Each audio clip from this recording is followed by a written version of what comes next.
حضرت بابا فریدالدین مسعود گنج شکر بابا صاحب رحمتullah علیہ فرماتے ہیں کہ ایک نیک نوجوان تھا، دن کو روزہ رکھتا، رات کو نماز پڑھتا، پر اللہ سے ڈرتا پھر بھی بہت زیادہ تھا، بڑا ہی ڈرتا تھا۔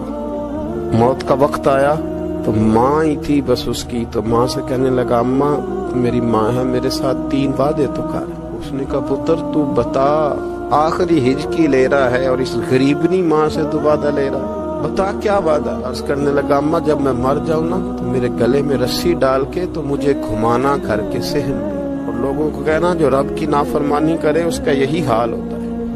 یہ اعلان کرنا جو اللہ کے نافرمان ہوں ان کا یہی اشر کیا جانا چاہیے۔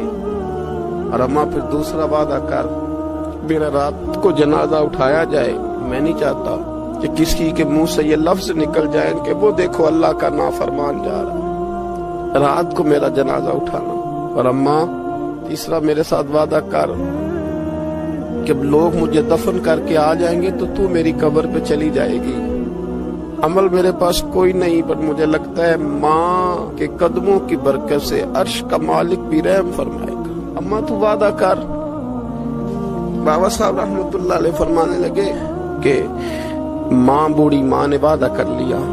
کہا بیٹے ٹھیک ہے، اگر تیری یہی ضد ہے تو میں تیار ہوں۔ پھر اس نے کلمہ شہادت پڑھا، اس نوجوان کی روح پرواز کر گئی۔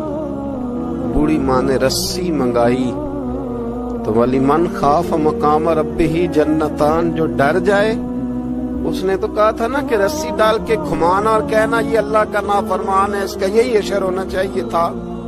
لیکن جب ماں گلے میں رسی ڈالنے لگی تو گھر کے ہر کونے سے آواز آنے لگی خبردار یہ رب کا دوست ہے، اللہ کے دوستوں کے ساتھ اس طرح کا معاملہ نہ کیا جائے، اسے چھوڑ دیا جائے۔ اور کہا تمہیں کچھ بھی اور کرنے کی ضرورت نہیں ہے، یہ تو رب کا دوست ہے اور رب کی بارگاہ میں حاضر ہو گیا۔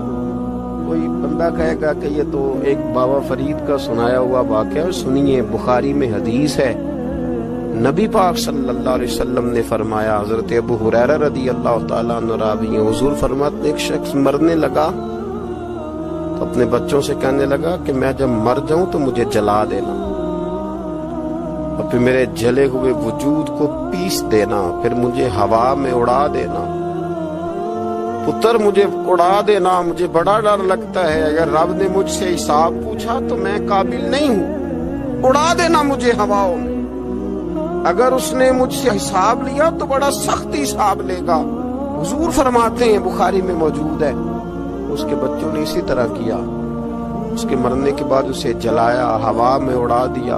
اللہ کے محبوب فرماتے ہیں رب کریم نے حکم دیا زمین کو کہ اس کے ذرات کو جمع کرو، زمین نے ذرے جمع کیے، خدا نے حکم دیا تو اس کا وجود پھر سے اسی شکل میں آیا۔ تو رب کریم نے فرمایا یہ جو تو نے وصیت کی تو کیوں کی؟ اللہ جانتا ہے کہ نہیں جانتا؟ یہ کی تو کیوں کی؟ تو وہ پڑا کہنے لگا اللہ میرے اندر تو طاقت نہیں تھی تیرے سامنے کھڑا ہو کے حساب دے سکوں، تجھے منانے کے لیے تیرے خوف سے ڈر گیا، میں ڈر گیا۔